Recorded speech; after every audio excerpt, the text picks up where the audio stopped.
Live from the Anajar and Levine Accident Attorney Studios, Theo Dorsey is theoretically speaking. Streaming live on YouTube, here's Theo Dorsey. They say happy people are the ones who are also grateful. And I literally am full of gratitude, especially because I know that as I try and keep this golf game tuned up, I actually got some friends that want to play when we go out there to Chicago. And I go out there to Chicago for the National Association of Black Journalists Convention.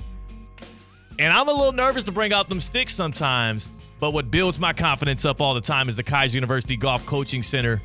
Got to be grateful for that, man. I mean, you talk about a 2,000 square foot indoor facility where you have 3 different hitting bays, ball flight technology. Also, you got video replay, so whatever is wrong with your swing or maybe what's right with it, you can go over that directly after your practice swings with your coach. Or you can take it outside into the elements. You got a driving range. You know what I'm saying? You also got a putting green. All kinds of areas and activations for you to work on your game with some pros. Get better at the game of golf. Everywhere you look out here in South Florida is a nice, beautiful golf course to go out and conquer. And if you want to tune your golf game up the right way, make your appointments today. KaiserGolfCenter.com. KaiserGolfCenter.com. Right there at the flagship campus of Kaiser University in West Palm Beach. Yes, C-Cat, I feel good. I feel like we got something done today. I loved yesterday's show. We had a lot of fun, but today we got to the business, and we did settle in on our top 2 for NFL quarterbacks, and we'll figure out the rest of the Great 8. The Great 8, which will be our 8 top quarterbacks, a rotating list as we continue through the NFL season. It's a good feeling to have that done because I will say, I remember like a couple weeks ago you told me you were going to pay somebody to come out and take weeds out of your yard. Like, yeah, you didn't want to get out there and handle it yourself. It's overgrown, and it's just not fit for my hands. I can't do that. No, yeah. Not my specialty. So the funny thing is, growing up, I used to pull the weeds all the time at my house. That was one of my chores. And now as a homeowner here in South Florida, you know, the first couple of summers, I was like, man, I got this. I'm doing it on my own. And it was hard. It is hot as heck outside. You're sweating bullets. You're pulling these weeds that feel like they're endlessly just popping back up as you pull some out. So I will say, C-Cat, just like you were man enough to concede the number 2 quarterback debate, I was man enough to finally fold, and I'm paying somebody to come and get my my yard right. So it's no joke. You don't want back pain. I had shoulder impingement. Look it up, people. It's a real thing from holding the weed whacker. It hurt. Here's the thing, too, though, with your weed whacker situation. Did you ever get it fixed? Yeah. Did you ever get your weed whacker fixed? C-Cat, who I guess this is your first time with a weed whacker. Never had a yard. I never had a yard in the places I've lived. So a background story of it is I thought I broke the weed whacker because like the whacker part, you know, like what is it? The string. I don't know what the technical the wire. Yeah. It broke. So I went up against a tree that was a little bit too thick. Couldn't handle it. It broke. Try to chop a tree with your weed whacker. Yeah. So I thought, Theo, damn, man, I broke my weed whacker. Those things are expensive, aren't they? Like $400 or $500. He goes, what happened to it? I told him what happened to it. He goes, you know, that's like the easiest thing to do ever. Literally. And yeah, it turns out I didn't even need to buy more wire. I just had to open it up and pull it out. So yeah, I went and finished the job on Sunday. That is actually absolutely hilarious, and another demonstration just of how, I mean, our generation, I mean, if there wasn't for YouTube, I don't think we would know how to do anything. Change a tire. Yeah, it's tough. I mean, I still watch a video to tie a tie every time I have to wear one. We are definitely less of men than the ones before us, but then again, we can always just blame it on them because they created us. What we created here on Theoretically Speaking is a very fun vehicle. They hit all the top headlines across the nation, sometimes across the globe, including today. I know you're just getting off work. You haven't had time to check out everything, so we did it for you, and we call that vehicle the Get Around. I get around. What you mean you don't know? Check it go. I get around. The Get Around today brought to you by Discover the Palm Beaches. We'll get to that, but first, let's get to our first stop.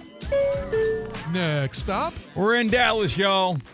We learned at SEC Media Days that University of Texas opponents will not be penalized for horns down. Wah. I was so sick of this, and for the past couple of years with these folks out of Austin who are crying and mad or acting like they're so offended that people did your little logo thing down. With the U, people do that all the time. With every other sports team, everything is fair game, but they thought they'd go into the SEC and get right. Now, I did have to run this thing by a Hall of Famer. I did have to try and figure out, get to the source of this. Why do people get so mad? Why do Longhorns fans get so mad at horns down?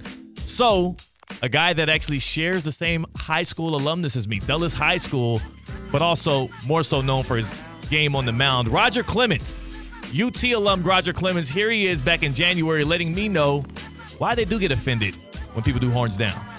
What is so offensive about the horns down? Give the people the knowledge on this. Well, you got to understand, when you do horns down, it just tells me that we're in your mind. You know, horns are always up, but when you do horns down, we're still in your mind. You're still giving it to us, so you just can't get away from us. So just keep doing it. Absolute non-answer. Exactly why I think this is total crap from Texas fans, and I'm glad the SEC fought back. Clemens is like, oh, we're in your head. What? Next stop. Abu Dhabi. Team USA dominated Serbia in its third exhibition, 105-79.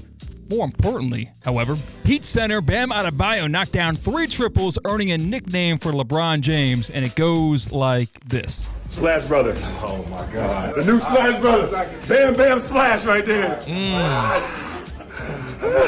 Bam, bam, splash. Now, this does excite me as a Heat fan because you always want your stars to go off to Team USA, develop more relationships. It was supposed to work as a recruiting pitch in the past, but we didn't get any of those guys. Thanks a lot, Damian Lillard. But also to develop their game and to show new things that they can bring back to the league. If Bam Adebayo comes back from this summer in Paris with a consistent three-point shot, I'm talking like mid-30%, able to stretch the floor, and then you see that rookie that you just drafted out of Indiana, Khalil Ware. Like, I know this is an abysmal Heat offseason. They're not going to be contenders coming into this year, but there's something about that squad and that maniacal man on the bench, Eric Spoelstra. If he has an evolved Bam Adebayo, a re-inspired Jimmy Butler, I mean, I'm starting to have hope again. This is why I said my relationship with the Heat as a Heat fan is toxic, C-Cat. And that same hope that you get, that optimism you get from Lamar Jackson and the Ravens during the regular season just to be let down, that's been me the past 3 or 4 years. And watching Bam splash it like that, the hope is back. You can't take anything away from USA beating down these Serbians. There's no validity to anything we're seeing Serbia's overseas. good. Serbia's good, but Bam is knocking down triples. I mean, empty gym, a lot of bigs can do that. No.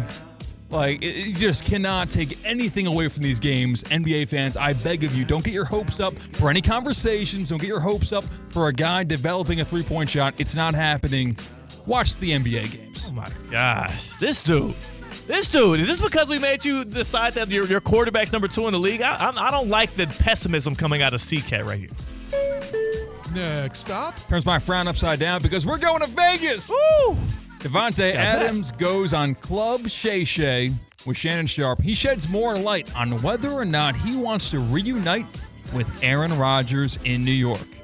Similar to why I came here and reunited with Derek was because I have familiarity with it, you know, and anytime you have that, it gives you a little bit more confidence than starting fresh with somebody that you never played with before. Right. And it helps that when they're the best to ever play the game, you know, or at least that's how I feel. I don't know how you feel about that, but that's certainly how I feel. Yes, he's clearly one of the best. And he's given me an opportunity to, you know, show the world what I can do, and you know, having him to start out with, I'm sure, you know, that what we was talking about earlier about, you know, people say, did Aaron create you or this and that? No, but naturally, if you have a player that's a generational talent, you know, definitely help elevate you. Exactly. And you looked at the next year when I wasn't there with him, it didn't look the same. Raiders fans should be a little bit antsy hearing that out of Davante Adams. Not that they're competing for anything at large this year, but the fact that he is so openly talking about a potential reunion with Aaron Rodgers out there in New York. I would argue the Jets don't need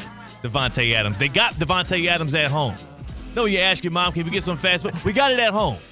Garrett Wilson is the younger version and should be a number 1 receiver this year. He should be able to elevate into what Davante Adams was for Aaron Rodgers. And don't forget, they just went and got Mike Williams from the Chargers. That's not where they need more help, is another top dog alpha receiver that demands 10 targets a game.